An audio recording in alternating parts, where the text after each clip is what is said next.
Chelsea Football Club finds another loophole to get away with financial fair play, and the rivals absolutely hate it. Chelsea Football Club have done some things that have enabled them to put their accounting on a term which makes it perfectly legal. It means they're compliant, no points deductions for last season's accounts. This has been released. Todd Boehly confirmed this in an interview, and more importantly, the numbers don't lie. Now it looks like Chelsea for 23-24 are following a similar suit, and I'll tell you why Chelsea aren't going to be in trouble. And finally, the biggest one of all, we had the biggest revenue in 2022-23 last season, and we paid the most agent fees this year. And rivals are fuming about it, but I'll explain to you why. Look, there is a lot of misinformation out there. What I tried to do today was sit down, get the information, collate it, understand it, and then come in front of you and relay it to you in a way that could ease your mind. Because there's nothing worse than worrying about things, going to read about things, and then getting misinformation. What I can do is put it to you guys with the sources in a nice order so you can understand it. You can rewatch the videos a few times if you want to get your head around it a bit more, but I'm here to break things down for you. So all I ask for you is to support the channel, hit the like button. We're aiming for 1,000 likes on this video. Number 2, share this with your friends and family that enjoy football related content. And number 3, if you're new, just subscribe. We're trying to build a good community here on honest and transparent views. Tell me how you feel. If you disagree with me, tell me, but be respectful, and let's get a great footballing community built here. Let's start with the news. So the financial accounts have been released, and it looks like Chelsea Football Club have met all the PSR regulations. Chelsea will not be deducted any points for last year's accounts the way Everton and Nottingham Forest have been. And how did Chelsea do this? Everybody and every expert has come out and said, well, Chelsea did it by balancing the books of Kai Havertz's sale and Mason Mount's sale. No, apparently all that was nonsense. All of that was rubbish. And the way Chelsea did it was Chelsea balanced the books by selling their hotels to Blueco. So what ended up happening was the people that own Chelsea, they decided to purchase the hotels that are next to the Chelsea Stadium that Chelsea Football Club own from the club for £76.3 million. On top of that, Chelsea decided that that was a fair price. And how did they do that to make sure they weren't in trouble? They ran it past the Premier League. Premier League said that's perfectly fine. And they ran it past by 2 consultancy firms to make sure that these hotels were priced accordingly, and no one can say they inflated these values. That is very important here, because this essentially protects the owners, the club, from anybody pointing fingers and saying you inflated values and it wasn't a fair valuation, you're trying to cook the books. This was all done by the book, and it's actually lovely to hear that the club have got such good accountants, lawyers in place that can think of alternative loopholes. This is a loophole. The club still technically owns the premises, but the owner does now. But the owner owns the club. Do you understand what they've done here? It's actually creative genius. It's like the 9-year amortization thing they did, and the clubs voted against it now, and now it's a loophole closed, so no one else can exploit it. Chelsea exploited it, utilized it, and now other clubs can't use it because it's been closed. This most probably will be closed too, but this was just very creative accounting, and it's lovely to see that the club is so considerate in the way they do their business. And this is why I've been telling a lot of people, when it comes to the finances of the side of the game, they're the best in the business. I have no fear that they know what they're doing. A lot of financials were released, and a lot of people started to try relay information that they actually didn't understand. And I'm not gonna lie to you, I looked at it, and yes, I come from a financial background. However, I'm not the best in the business of reading financial accounts and understand every single detail and how Chelsea are going to meet regulations from the PSR or FFP, because I'm not an expert in the field. So what I did was do some research on sources that seem to give credible information with detail. So what did it look like? Chelsea sold the hotel for £76.3 million. That's confirmed.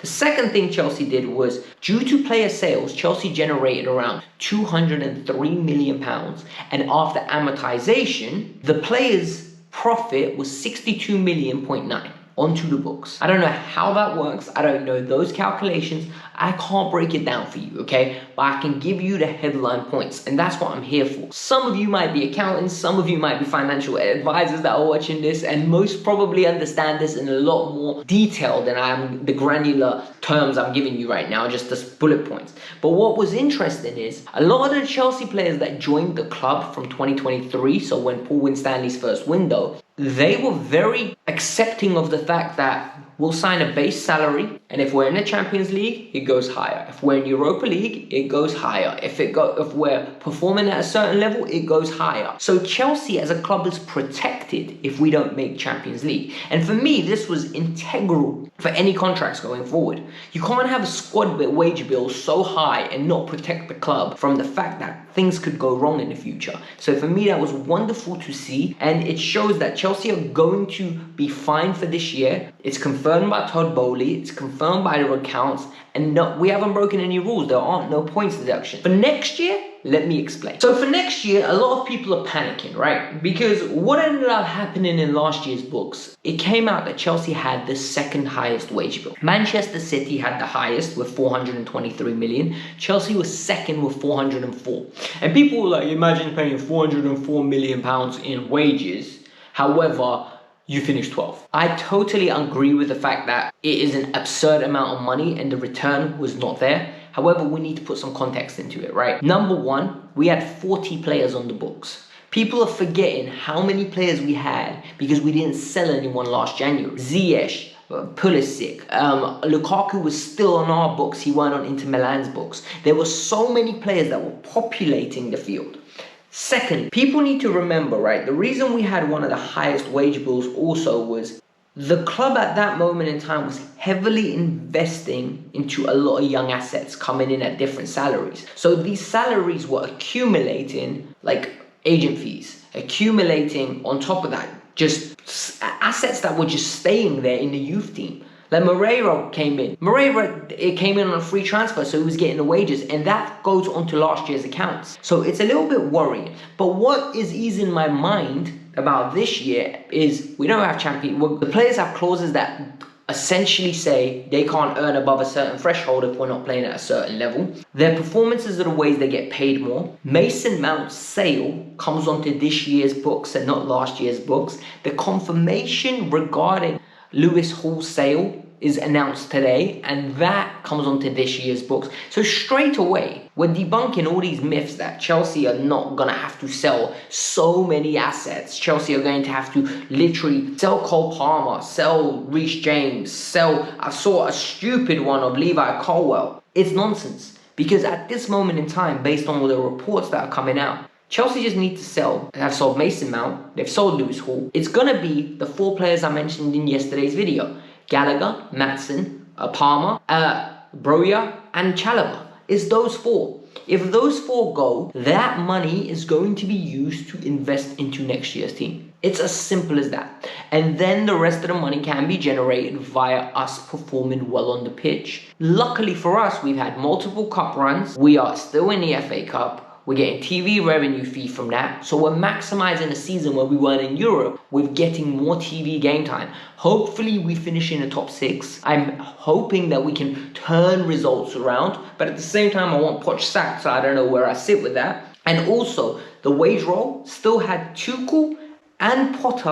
on the books. So it makes sense why it's going to drastically fall down for this year. They'll find a way to balance the books, and we need to trust them. They know what they're doing, and it's evident that they do. The final story I want to talk about is agent fees, right? Because a lot of people are saying Chelsea paid 75 million for agents. That's ridiculous. Why are Chelsea paying so much for agent fees where Manchester City only paid 60? Well, you need to realize, right? Chelsea signed 9 players last year. So when you actually break it down, Caicedo came for 115 million. Cole Palmer came for 40 million. Disasi came for 45 million. There were other players that came for big sums of money. It accumulates, right? And there's a lot of, in my opinion, jealousy from people when they talk about agents. And I don't understand it. Because if you're buying a house, the intermediary that's helping you sell a house takes a percentage. If you're buying insurance, if you have a broker, the broker takes a premium, so they get paid. So why is it agents that are essentially intermediaries in a fee between that represent either the player or represent the club shouldn't get paid? Like, if the deal is 100 million, why should an agent not get paid 6 or 7? Because he's doing his job. He's either maintaining relationships between the player and the club, he's either representing the player to make sure the player gets paid what he wants and a contract doesn't find him exposed because he's got expertise, or he's representing the club to give him the same thing, that the player doesn't ask for ridiculous things, and make sure that the club is in a safe place. I think there is a lot of jealousy due to the fact that agents most probably earn a ridiculous amounts of money, but I don't even think all agents. And you need to remember that for some of these agents, this is one deal for the next 3 years, 4 years. Money like that is meant to last them consistently. And for some of them, they only have 3 or 4 players on their book. Not every one of them is a George Mendes or a Mino Raiola back in the day that had like 15, 16, 25 clients all in top tier clubs. Some agents literally just have 1 or 2 players, and they're trying to get by with making sure the player's at the right club, making sure the player... Yes, there are agents that exploit their players. We know that. I think you can put safeguards around it. But I think the reaction to, oh, Chelsea paid 73, there was 400 million that left the game. Well, of course there was 400 million that left the game. Look how much money is spent on players. Do you think agents who are essentially intermediaries and key parts to why these deals happen aren't going to want to get paid? Of course they will. And I think the players are happily asking for them to get paid, because in most cases, players need that advice. Otherwise, it will be a parent. It will be somebody who's not experienced in the field, who doesn't know how the field works, and might be making unrealistic demands. It kind of makes sense why they're getting paid so much. But this is my opinion. I want to hear yours. Let me know your thoughts. Peace out. I'm out. I hope you lot enjoyed this video. It's a little bit different to what we normally do on this channel. However, I hope you liked it. So let me know. Peace out.